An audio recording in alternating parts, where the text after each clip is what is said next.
ศูนย์สุสังลภเตปัญญังสรุปธรรมเจ้าเปิ้นก็ว่าอานิสงส์การเสศพเปิ้นว่ามีตันเศรษฐีตระกูลหนึ่งมีลูกด้วยกันนี่คนหนึ่งตระกูลเศรษฐีนี่ก็เป็นเศรษฐีนั้นเป็นมีชื่อว่าธรรมจิตตินะชื่อเพิ่นนะเปิ้นร่ำรวยเงินทองมากมายแล้วก็มีนางเศรษฐีแม่เศรษฐีเปิ้นก็มีชื่อว่ามิธิดาแม่มิธิดาก็มีลูกสาวอ่อนน้อยงามกะลังขึ้นเป็นสาวจีงามตัวได้มาหันก็หักแปลงแฝงไฟแม่แต่ลูกกษัตริย์ดาบ้านอื่นเมืองไกลมาหันก็ถูกเนื้อปึงใจว่ะมีจีว่านางเคมานะนางเคมานี่ก็เป็นลูกของท่านเศรษฐีทั้งสองเนี่ยนะรูปสมล้มพันอันงามเนาะฟุ้งเบาแถวใจลามก็มาลุมเล่าหักแป้งแฝงไฟว่ะสิเนหาไอ้เหล่าปนวานะมีหักโหมหักไข่สิเนหากันเพราะวันนางในมีรูปสมล้มพันอันงามกว่าคุณตั้งหลายให้โลกก็ระดุแต่เป็นนั่งงามจักรวาลเนี่ยเนาะก็ปิ้นตีไฟหอยกับหนุ่มแถวใจลามตั้งหลายตั้งแต่นั้นมานางเคมานี่ก็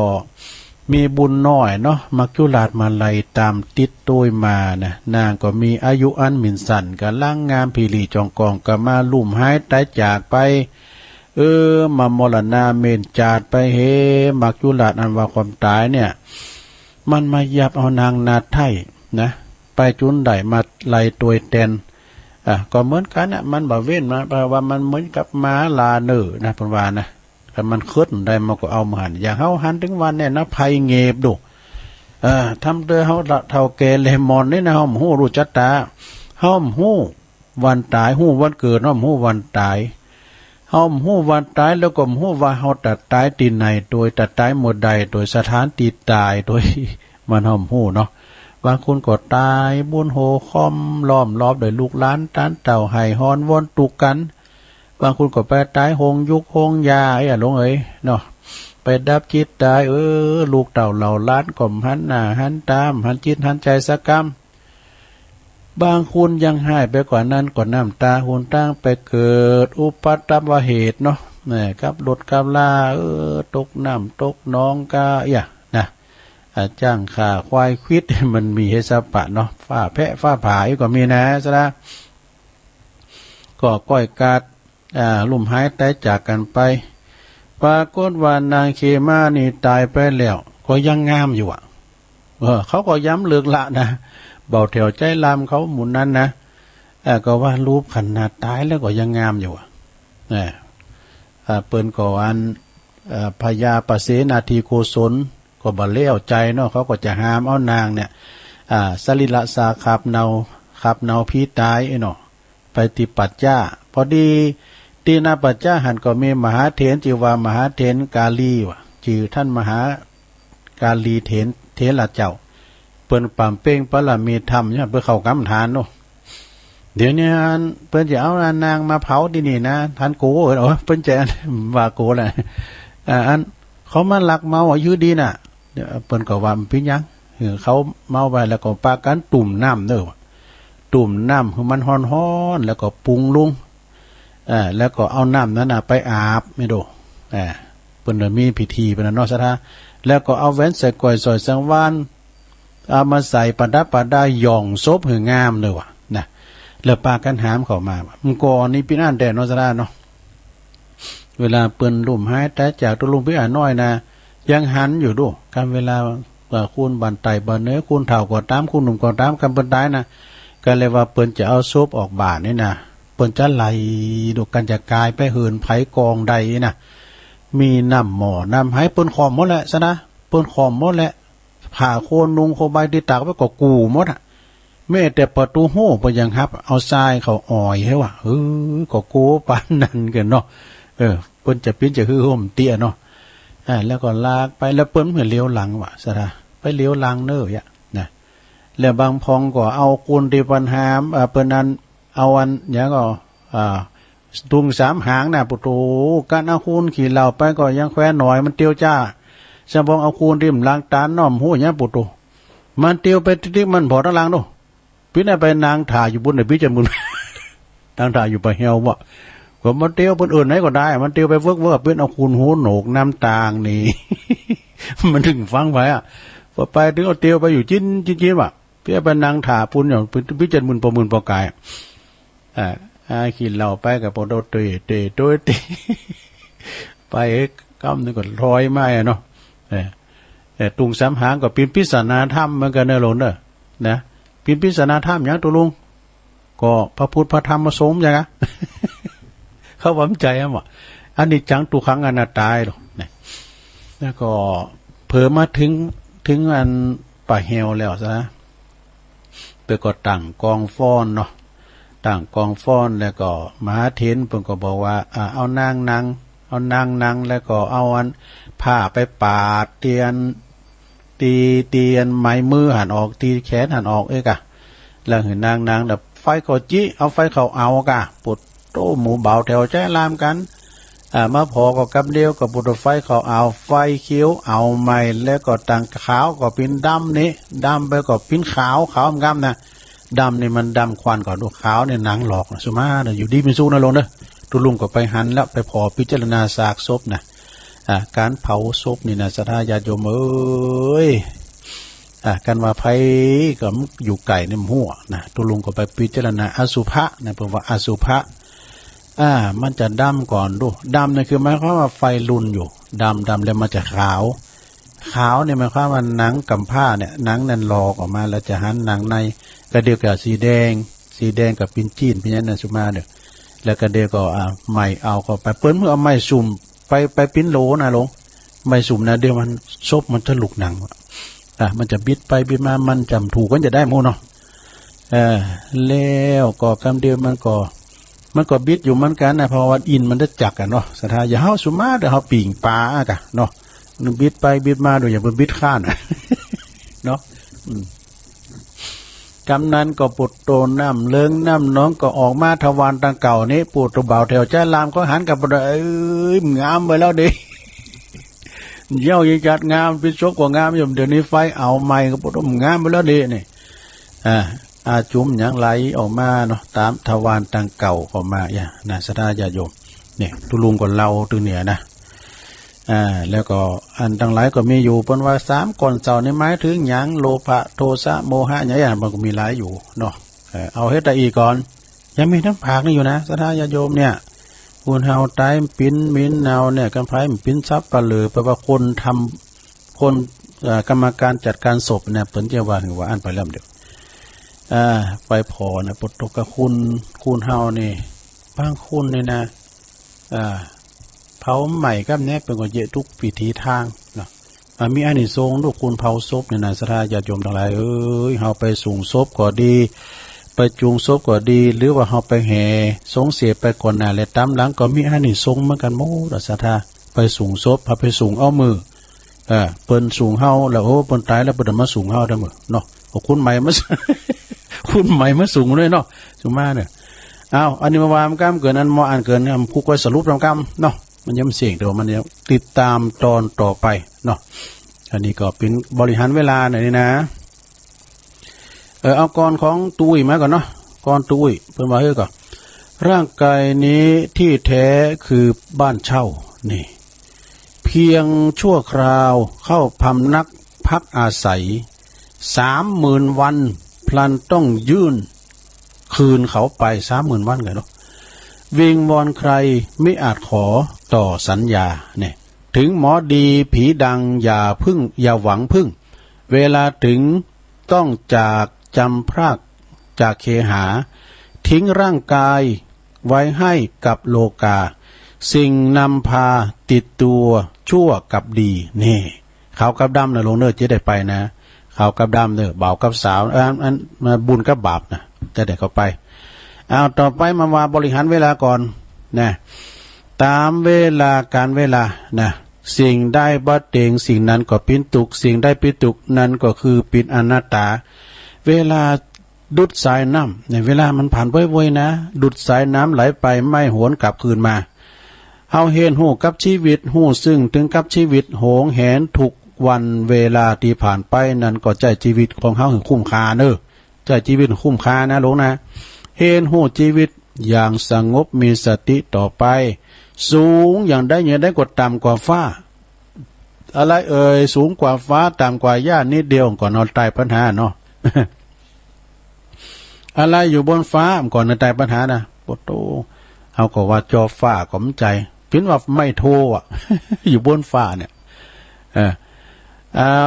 ต่ำยังไงก็สูงกว่าดินนี่เล็กยังไงก็ใหญ่ที่ใจใหญ่แค่ไหนก็เล็กกว่าโลงนี่เอานี่ยิ่งใหญ่นะไผจะมาใหญ่กว่าข้านี่เป็นนักเลงใหญ่นะเฮ้ยนี่รวยใหญ่เพียงใดก็เล็กกว่าโลงนะเปิ้นว่าอันชีวิตคนเราก็เท่านี้พอเป็นผีก็โลงอย่าสงสัยถึงใหญ่โตข้าฟ้าสักเพียงใดก็ไม่ใหญ่ไปกว่าโลงเมื่อโลงนอนจับพอดีไอ้เฮ้ย กว้างศอกยาววานะคือจะใหญ่เพียงใดก็เล็กกว่าโลงนะบุญเป็นตีปึงมองบะหันนะเตก็เฮาสัมผัสได้เองเมื่อทำเป็นประจำนะจัตตากรรมเฮาเนี่ยคือผู้ลิขิตจัตตาชีวิตก็เฮาคือผู้กำหนดนี่เปิ้นว่าการกระทำปัจจุบันคือจุดเปลี่ยนในอนาคตนี่จุดเปลี่ยนแน่นอนเฮาทำดีอนาคตเฮาต้องดีแน่นอนเนาะก็ทำดีอนาคตก็อยู่นะก็ลักเล็กขโมยน้อยติดของนี้เนี่ยเนาะปัจจุบันนี่ดีนะอดีตเป็นว่าอย่างที่คำกรตกลงว่าอดีตไม่สำคัญใช่ไหมอย่างเขาลืมไปแล้วร่ำรวยหรือวาดลันทดอยู่ตีวาสนาชี้ชะตานะใจเวลาหือมีกาเนอะใจเวลามีกานะลงนะแรงมาแล้วเนอะใช้เวลาให้มีค่าอย่างคนรู้ค่าของเวลาใจชีวิตหือคุ้มค่าอย่างคนที่หูโอกาสของชีวิตเนอะยอมหับกับสิ่งที่มียินดีกับสิ่งที่ได้เนอะแต่ไปฟุ้งเฟ้อก่อนนี่นะโยมนะจะไปเป๊ะเนี่ยกำแล้วเดี๋ยวนี้นะปุรู้เขายากมากแป้งเนี่ยลงเนี่ยบริหารเงินดีๆนะสิ่งที่มันได้จ่ายไปจ่ายเด้อเอาทำบุญหะเนาะนะทีเดียนมันแปะก้ามันผ่อนก้าไปเอาเถอะเดี๋ยวนะบ้านเมืองเขาจะพิ้นจะได้หัวและได้รับและก็อันหือได้รับต้องเสียอย่างไปนะและรับให้ได้ถ้าต้องเสียอะไรไปนี่สมมติว่าเฮาเสียภายไปโพเสเมตาย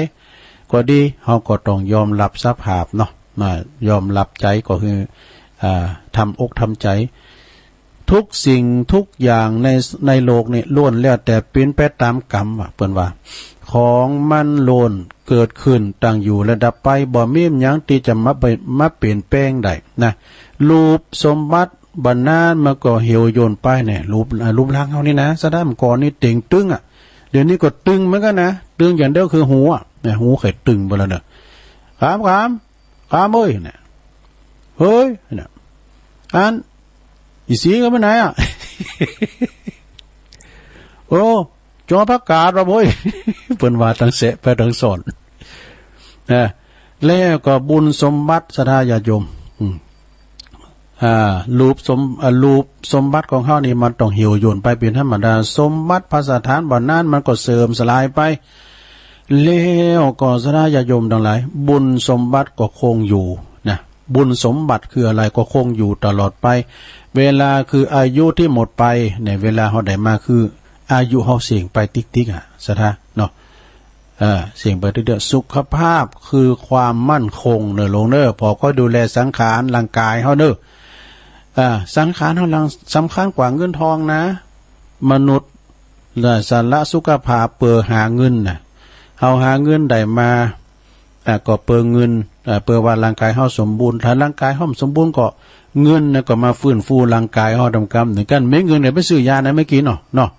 โหงอนาคตมากกว่าความสุขปัจจุบันนั้นอยู่เหมือนจะบ่มีวันตายนะถึงว่านะอยู่เหมือนจะห้อมตายจักเด้อนะกินแอลไปนะแต่ไปประมาทกาจะไปตกนะ ว่าไปเลยทุลุงสุดท้ายก็ตายโดยบ่มีความสุขนะนี่สุขภาพแข็งแรงเนี่ยเปิ้นบอกว่าติม10% 10คะแนนเนาะสมมติว่าเฮาบ่ดูแลก็จะเหลือ9คะแนนถ้าว่าเฮาเอาใจใส่ก็จะเหลือ8ปล่อยปะละเลยก็จะเหลือจะได้6 5 4มันออกอย่างแท้นี่ออกแล้วค่ะมันก็จะเหลือ6 5 4พอสำนึกได้อีกทีก็กลับว่า สายเกินไปเพราะว่าโลกบางอย่างที่มันมาอยู่ด้วยเฮาเนี่ยนะสะท้ามันไปไหนอ่ะโลกบางอย่างเนี่ยมันมาอยู่ด้วยร่างกายเฮาแล้วมันบ่ไปไหนคือมันบ่ไปอ่ะนะคือเฮานี่เป็นรังแห่งโลกดอกรังแห่งโลกแต่เฮาถ้าอยู่ในโลกอ่ะเนาะเขาอยู่ในร่างกายเฮาเนี่ยมันมีตั้งแต่พยาธิตัวจี๊ด เนาะพยาธิพยามเนี่ยมันมาลุมเล่าอ่ะนะสะท้าเนาะมันก็โลกของมันอ่ะนะแล้วก็เป็นโลกบางอย่างมันมาอยู่ด้วยเฮาแล้วมันก็หายไปไหนมันอยู่ด้วยเฮาแหละเป็นแล้วบ่หายต้องอยู่ทักทายกันตลอดกันไปตลอดชีวิตว่ะโลยหรือจนต้นทุนก็เท่ากันมามือเปล่าก็ไปมือเปล่าเท่ากันว่ะใจเวลาให้คุ้มค่าเนอะอย่างคุณหูค่าของเวลานะใจชีวิตให้คุ้มค่าอย่างคุณตีหูโอกาสของชีวิตอโรคยาปรมาลาภาความติมมีโรคภัยไข้เจ็บปินลาบอันพระเสริฐอัตตหิอัตโนนาโถคือตนแลเป็นที่พึ่งของตนนี่เพิ่นมาเขียนไว้นะขอให้ทุกท่านมีสุขภาพสมบูรณ์แข็งแรงหนาแดงแสงเหินใจชีวิตนะมั่นคงในหมู่มิตรโดยหมู่มิตรและก็ความดีมั่นคงโดยทรัพย์สินเนอศรัทธาเนอครอบครัวสีสุขรักใคร่กลมเกลียวเดินทางไปตีตังใดก็ดีโลดปันป้อนปีใหม่นะเดินป่าเดินทางไปตังใดก็ดีนะไปเนื้อไปไต่ไปไก่ไปไก่ไปตังรถตังเรือตังบกตังแห่งหนบุญอากาศก็ขอเดินทางแคล้วคลาดปลอดภัยเฮงเฮงเฮงตลอดปีตลอดไปนะคิดสิ่งหนึ่งประสงค์สิ่งใดสมดังปรารถนาจงทุกประการเจริญพร อันนี้ปินการเนี่ยปันป้อนอวยปอนปีใหม่ตัวในโรงเนอเอาแล้วสถาตัวลุงก็เอาได้เยอะตัวลุงก็จะเปิดสายนี้ไหนเนาะโอ้ขอบคุณเนอแม่เดือนเพนสูงแม่วาสองเตอละ มันกินใจนะเวลาเนี่ยมันแป๊บเดียวเนี่ยก็เดียวผูกเจ้าทำแล้วสถาญาติโยมทั้งหลายพอว่าวันเวลาเนี่ยลงเลยผ่านไปเฮาก็ใจเวลาให้มันคุ้มเนาะให้มันคุ้มค่านะเพราะฉะนั้นวันนี้วันที่30ผูก31วันสุดท้ายแห่งปีแล้วเนอะ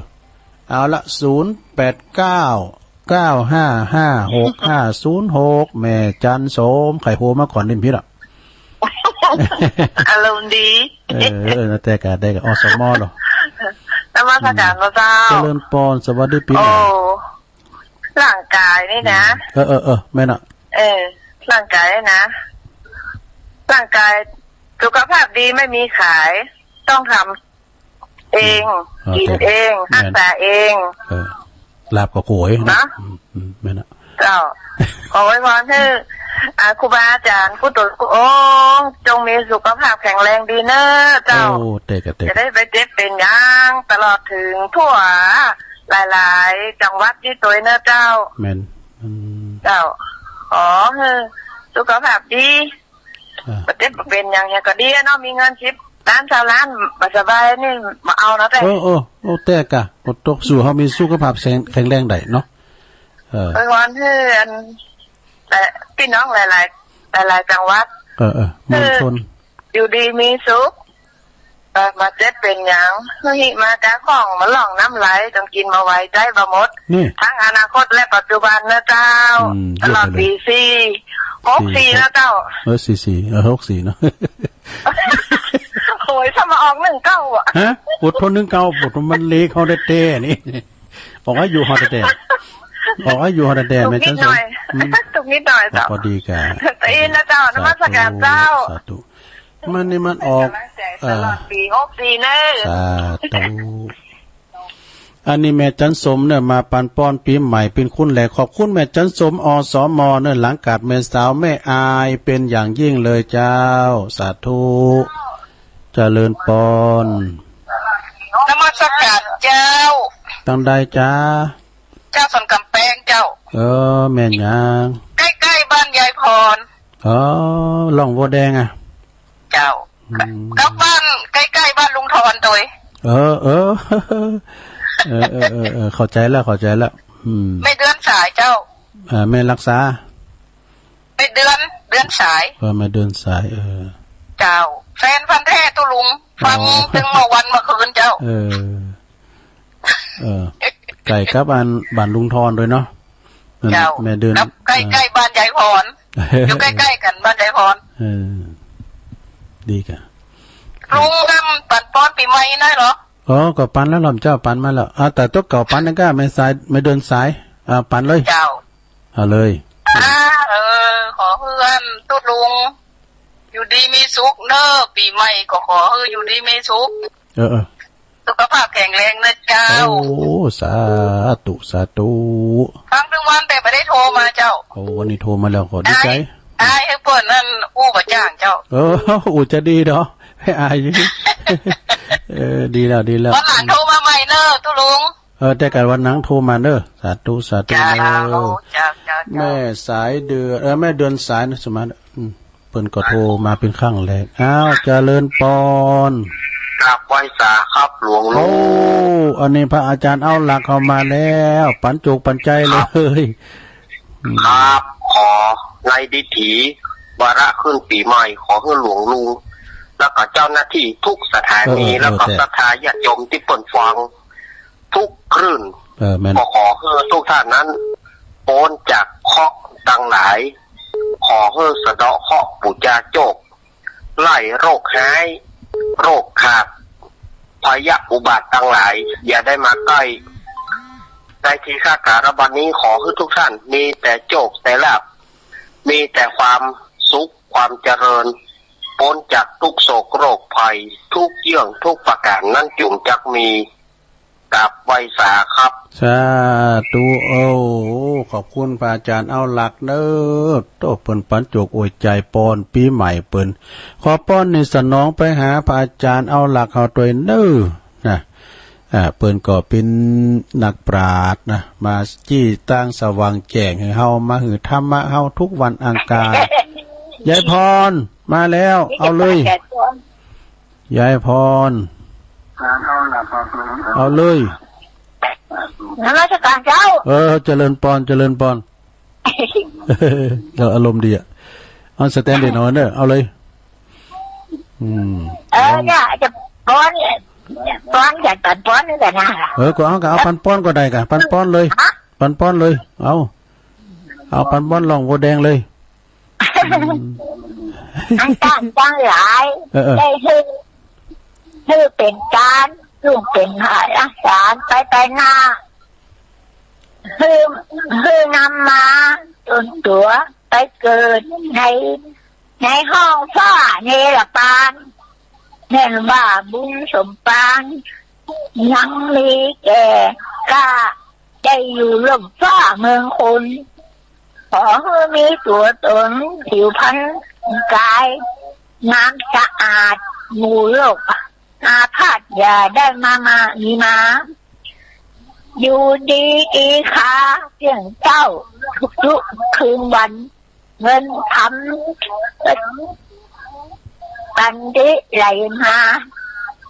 ไหลหลังเข้ามูลดังมั่งเจ้าท่านจุงจักมีดังบารมี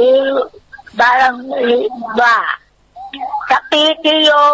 อายุวันโอสุขังพลังจ้าถึงโอตโตเน็ตเนอร์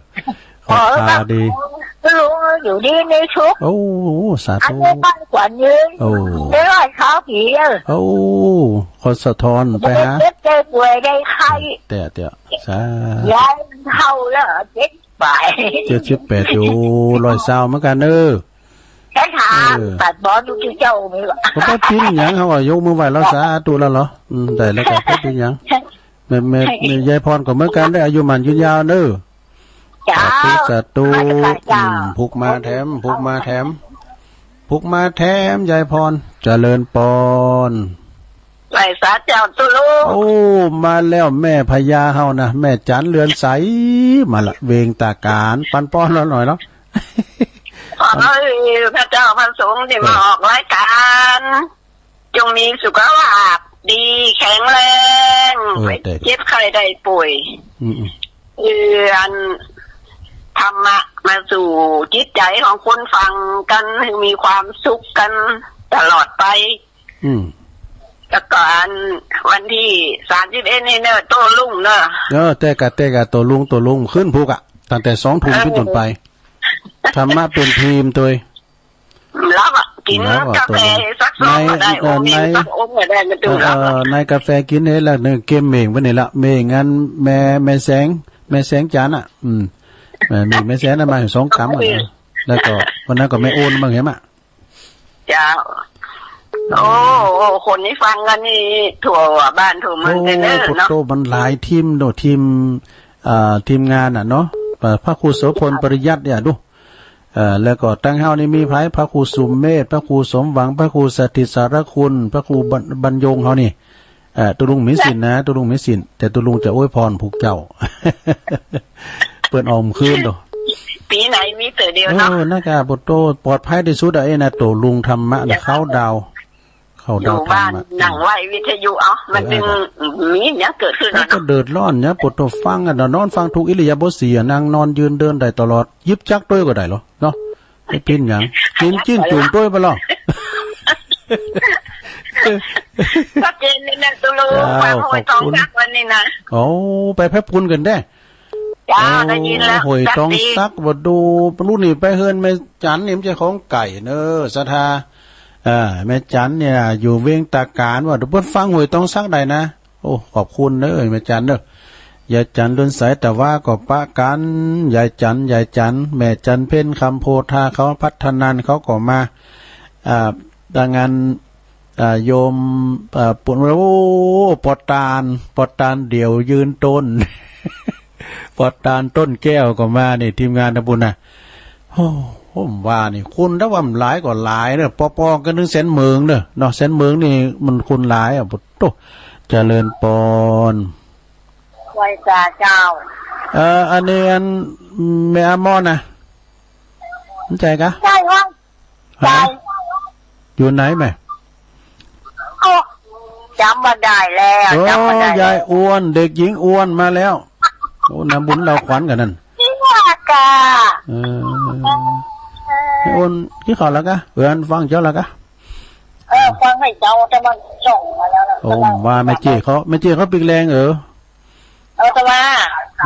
ส่งที่แม่มาถึงบ้านแล้วไม่อยากโอ้นะครับตุขอยังจัดรายการอยู่อาจารย์พระครูอาสังขึ้นมาหือแล้วผมว่าไอ้เกณฑ์ที่ขึ้นมาก็ไม่ได้ก็จะไปหาตู้ลงดอยไม่ได้ไปสักกรรมเป็นยังจะไปหาตู้ลงดอยกับตู้อันลงฝั่งเนาะเก็บขอบคุณไปวันนี้ไม่ได้ไปสักกรรมเจ้าสมบูรณ์กับปั้นฟังก็จะมาทุกเด็กป้ากันอยู่เนาะน่าจะเจ้าไว้ป้าไม่อยู่กันถึงป้าอยู่ป้าถึงน้อยกับป้าทั้งสิ้นขอบคุณยายอ้วนเนาะไม่ได้ฟังสักกรรมนั่นแหละเจ้าคอมบรรลุเนอะคอมบรรลุน่าจะรู้ไม่ได้กันรู้หมดโอ้ว่ามันใจงานวันคำอ่ะแม่ปียังเปลี่ยนแปลงละไอ้ลงมาแปลงเหรอละพุกจะต้องแจ้งเนาะพุกนัดแต่ตุลุงก่อนขึ้นนึงกะขึ้นพุกมันคืนไม่ได้จ้ะขึ้นพุกกะวันนี้30อยู่นี่อันนี้ใจแต่ดอลลาร์สาธุไม่จะรอทุกสี่เด้อสาธุขอบคุณยายอ้วนเนอะเจริญปอนแต่อุ้ยวันดีเด้อเนอนันตันลาไม่สุธิกันเนออายุหมันควันยืนเนอสุขภาพสมบูรณ์แข็งแรงเนอวันดีเนอแม่วันดีอุ้ยวันดี90ปลายละเจริญปอนไปสายเจ้าตุลุงอันนี้แม่พลอยเมืองฝางแม่พลอยเมืองฝางดูเนี่ยปีใหม่นี้ขอให้ตุลุงมีสุขภาพแข็งแรงนะคะดีกะเจ้าเหมือนกันเนี่ยแม่พลอยก็ขอแม่พลอยก็เจ็บไม่ไข้อย่างนั้นแม่น่ะแม่พลอยก็เหมือนกันแต่ไม่เจ็บแต่ปิ้นยันเนอะอยู่ที่มิสุพอปีดีๆเนอะพอปีสาวดีสาธุเจ้าไว้สาธุแล้วก็ว่าก็ลืมอวยพรให้อุ้ยหล่าวงสายยะก็มาเนี่ยว่านะอุ้ยหล่าก่อนนะเป่งตาบ้านเนาะคุณมีบุญหรืออะไรกินต้านไหนก็ไปอุ้ยล่ะนะ0899556506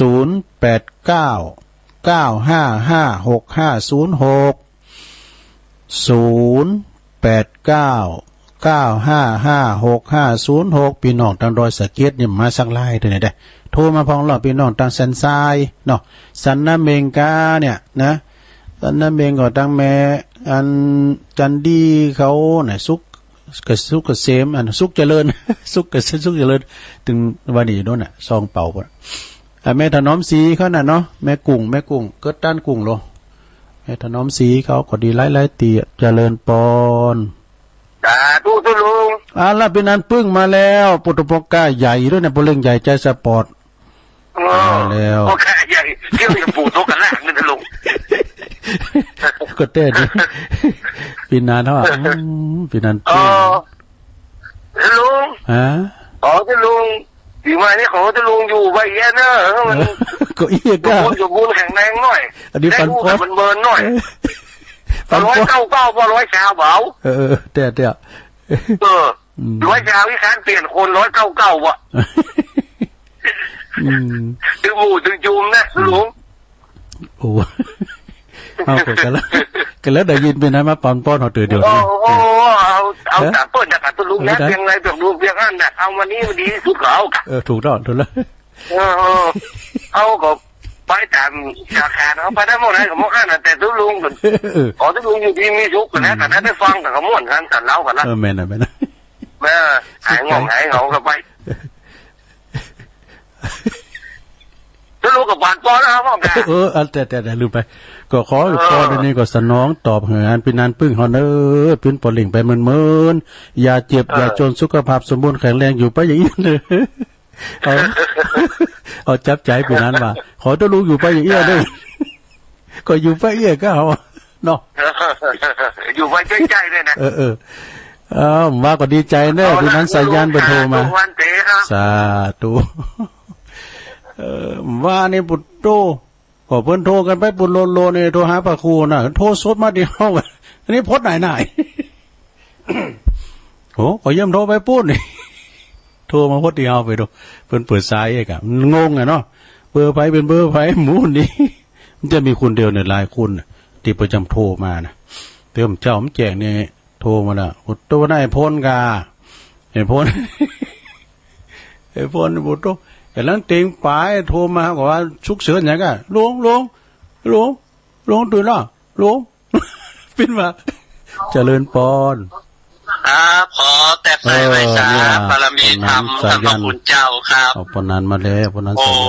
จะสิ้นปีแล้วท่านเจ้าเนาะปันป้อนเลยโทรไปเลย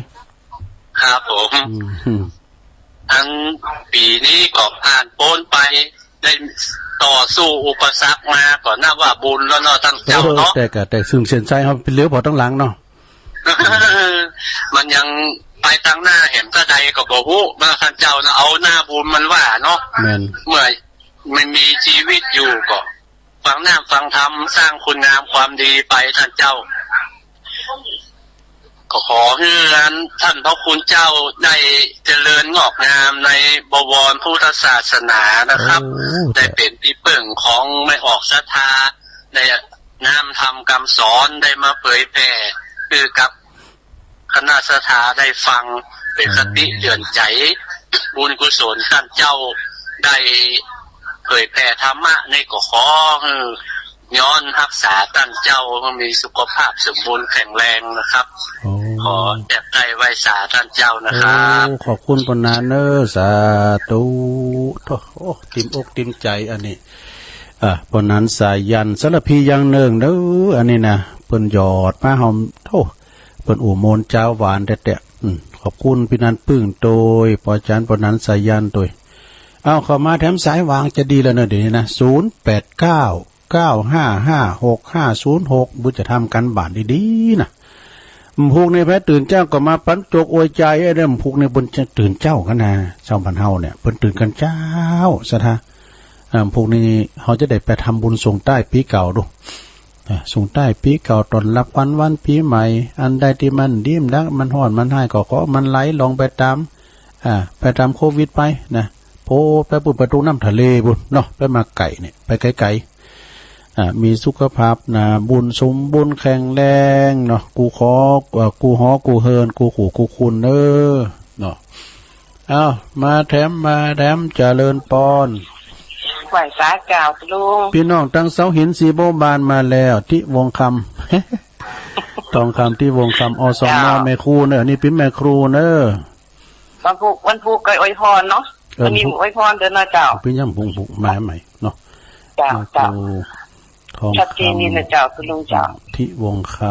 ำเจ้าไหวสาเจ้าเนี่ยเป็นกำลังใจให้นะเจ้าสาธุอันนี้เพิ่นอยู่เสาหินสีโบบานพี่เนอะดอยติพี่นะอันเนี้ยนะสะพานบุญน้ำทานหนึ่งเนอะนี่นะบ้านศรัทธาของพระอธิการบุญส่งโสภณจิตโตแม่นะครับตุปีเอกพลมูลโลกชุตินทโรนักเทศเสียงทองจากวัดเสาหินนะตุปีเพิ่นกดซุมฟังเขาพิ้นตือเหมือนกันเพิ่นกดจังโทมาพิ้นตือนะเนาะลุงส่งก็กินเขาลำเนี่ยวันนั้นปวดโอ้เมื่อกี้เขาก็ยัง มันถ่ายเมื่อพอนะกินเขาลำได้กินหนักฉันหนักได้มั่มกินหลายๆเอาโทรขอมาแถมสายยังวางอยู่เนาะ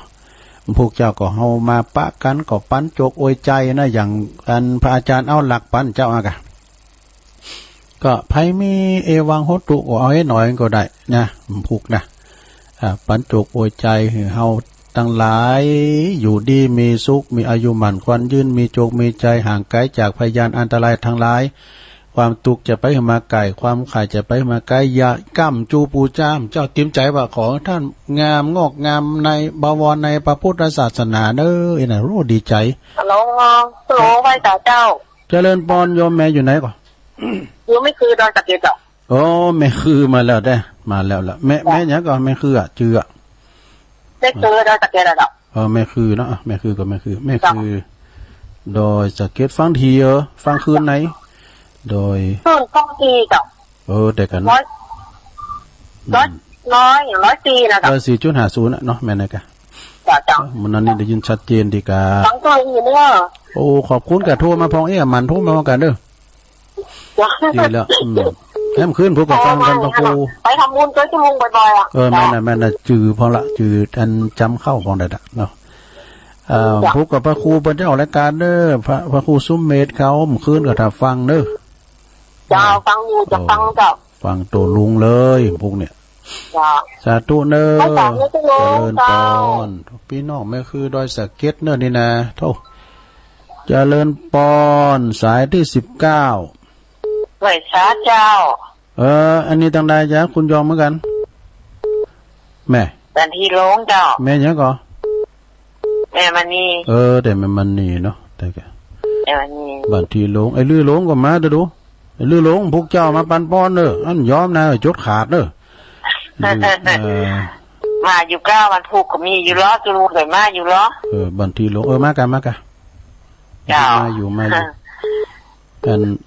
โอ้ยพอที่หมายเนอะตัวลงเอาเลยเอาให้หน่อยแล้วเอาเลยคุณยอมเหมือนกันก็อันเขาตัวลงเงินจัดรายการไปหมื่นนานๆนะคะได้กันอยู่กับญาติโยมไปทิ้งเงินอีกฝั่งของญาติโยมเจ้าอันนั้นมีคุณฟังเด้อถึงว่าที่เนาะเจ้า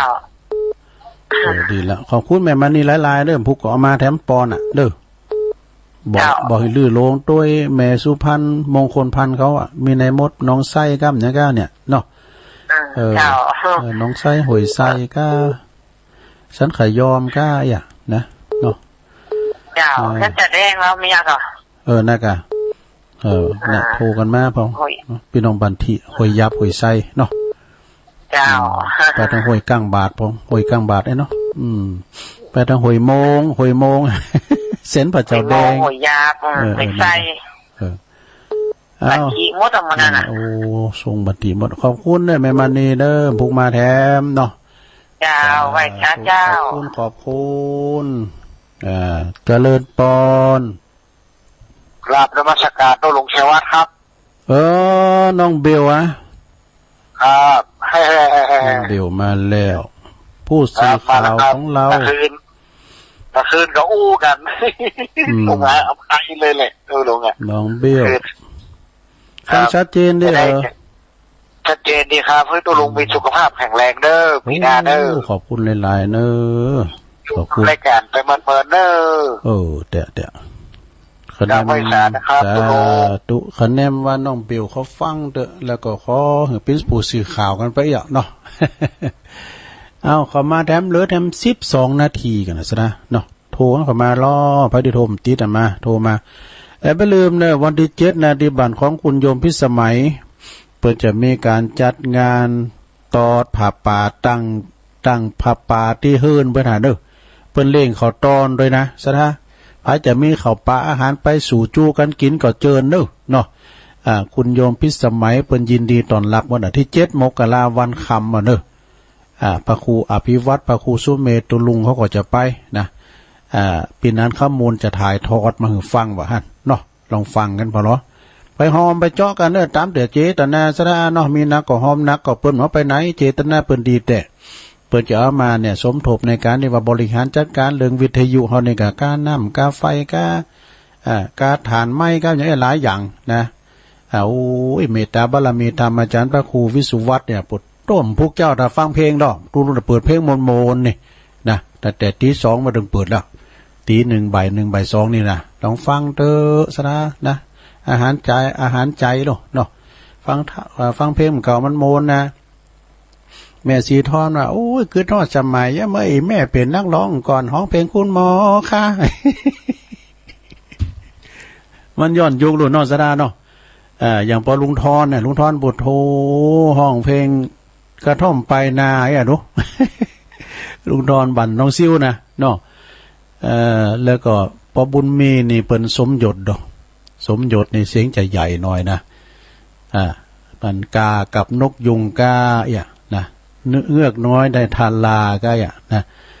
แล้วก็หลายๆเพลงเจริญปอนนมัสการเจ้าตู้หมูแม่อยู่ไหนน่ะแม่ โทรมาจากขวัญเวียงจ้ะขวัญเวียงแม่แก้วดีแม่แก้วเดียเจ้าโอ้แม่แก้วเดียได้ดีเหรออยู่ไหนก่อ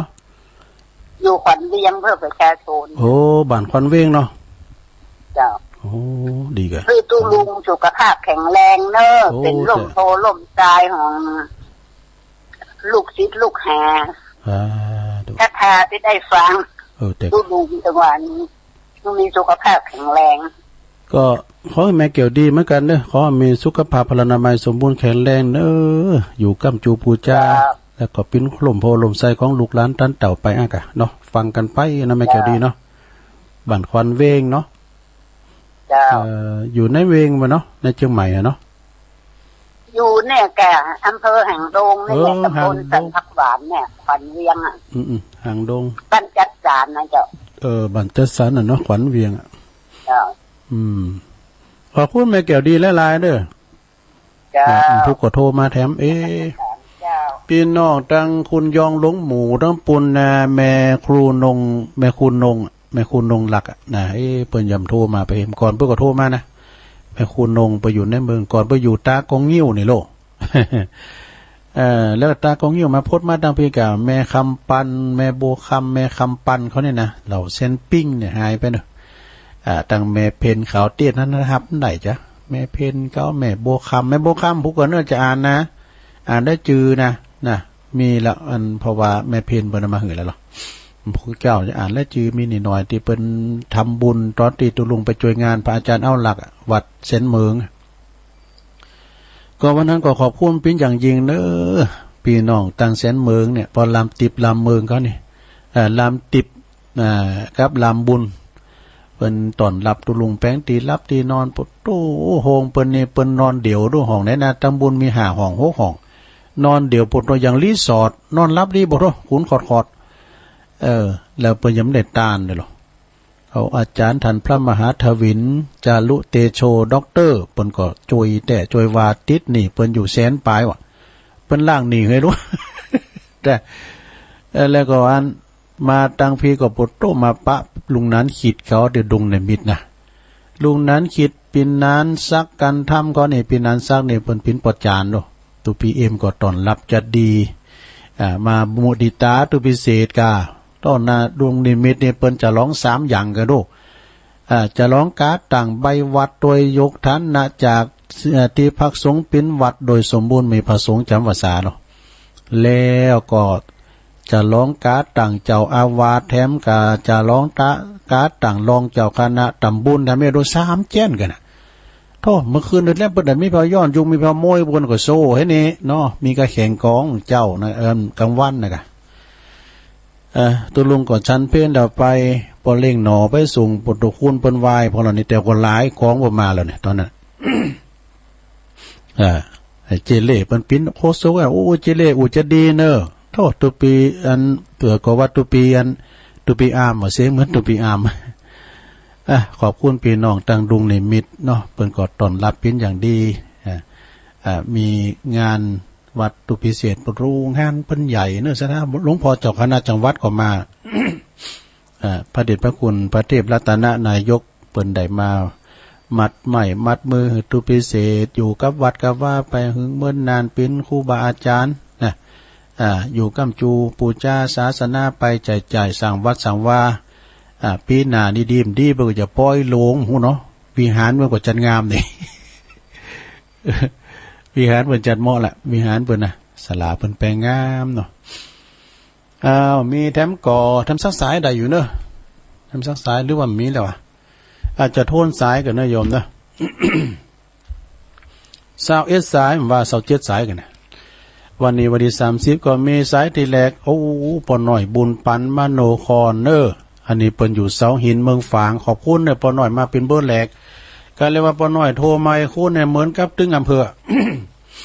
อันนี้ผู้ฟังกิติไม่ศักเนาะกิติมาศักแม่บุพัดก็หายไปนะแม่สมผัดแม่ย่อยสันทรายอันนี้แฟนคลับประจำด้วยแม่สีทอนน้องบัวชัยปราการ เปิ้นมาเสนอหน้าเราวันนั้นเปิ้นเรียกว่าหยังก็มารายงานตัวละหันทีนี้ก็เอาปิดหน้าปิดตาใส่หน้ากากเลยเนาะเป็นหยังแหละแล้วก็สายที่4ก็แม่น้อยจุ่มแก้วตัวแม่น้อยจุ่มแก้วอยู่สุวรรณวิหารเนี่ยในศาลานะภัยคาจะเน็ตแม่น้อยจุ่มแก้วนี่นะเปิ้นแปลงโคตรตานปล่อยได้ไปตำปูนจะโทรหาได้แม่น้อยเด้อปล่อยหลานไปตำปูนมันถึงไปเป็นประจำเนาะแม่กันธนีเวียงป่าเป่าเน้อขอบคุณเน้อที่โทรมาแม่บุญปันศพเตี้ยเนี่ยจอมตองแม่ยายพรหล่องวัวแดงนี่มาพิสายสุดท้ายรอบแรกนะแล้วก็รอบที่2ก็มีแม่จันสมเนี่ยอารมณ์ดีแต่แม่จันสมเนี่ยนะเปิ้นเป็นอสมด้วย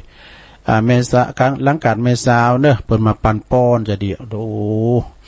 สายที่เก่าก็แม่เดือนสายเปิ้นมาจากปุ้นไก่บ้านยายพรลุงทรเปิ้นนะแม่เดือนสายนำพุกโทรมาเนอะสามารถเน้นเอารักษาที่10เนื้อสันเหมืองเปิ้นก็ปันโจกอวยใจปันป้อนปีใหม่โดยขอบคุณพระอาจารย์เอาหลักปัญโยนานปิ้นอย่างมากเนอะแล้วก็สายที่11ก็ยายพรล่องวัวแดงสันกำแพงเจียงใหม่มาปันป้อนรอบ2นะแม่แล้วก็สายที่12ก็แม่จันเรือนใสเวียงตาการก็มาปันป้อนเหมือนกันสาธุเนอะแม่จันเนอะทำเด็กก็เอาวัตถุดิบเปิ้นนะเอาของเปิ้นมาออกนะเปิ้นก็คล้ายๆกับจุยตุลุงเหมือนกันเปิ้นเอาออกอินเทอร์เน็ตมาก็แม่เดือนเพ็ญก็หลายทันสุมาลีใจตาของก้านี่นะแม่อวนกิติลังกาว่าก็ป้ากันแล้วก็สายที่14ก็แม่พลอยจากเมืองฝางสีถ้อยแม่และสายที่15ก็พี่นันปึ้งเนอะสารปีปอกกาใหญ่ วันตาเนี่ยไม่เอาหักกันของกาสายที่16ก็ปนนั้นสายยันสารพียังเนิงนี่เปิ้นก็มาปันป้อนเหมือนกันนะเปิ้นมาหยอดยาอายุวัฒนะตุลุงตัวสายที่17แม่ครูทองคำทิวงคำเสาหินอสมเหมือนกันปวดตัวไปกันล้างไปแสวงบุญมานี่เนอะเปิ้นไปแอวสายที่18แม่คือดอยสะเก็ดเนอะนี่ก็ฟังเป็นประจำสายที่19แม่มานีอันนี้ก็บ้านที่หลงสายที่20น้องเบี้ยวนักข่าวสายที่21เนี่ยแม่เกี่ยวดีบ้านควันเวงในเวงหางดงบนเนอะสาธุได้อยู่21สายสนายาโยมทั้งหลายพอดีเนาะก็ขอขอบคุณ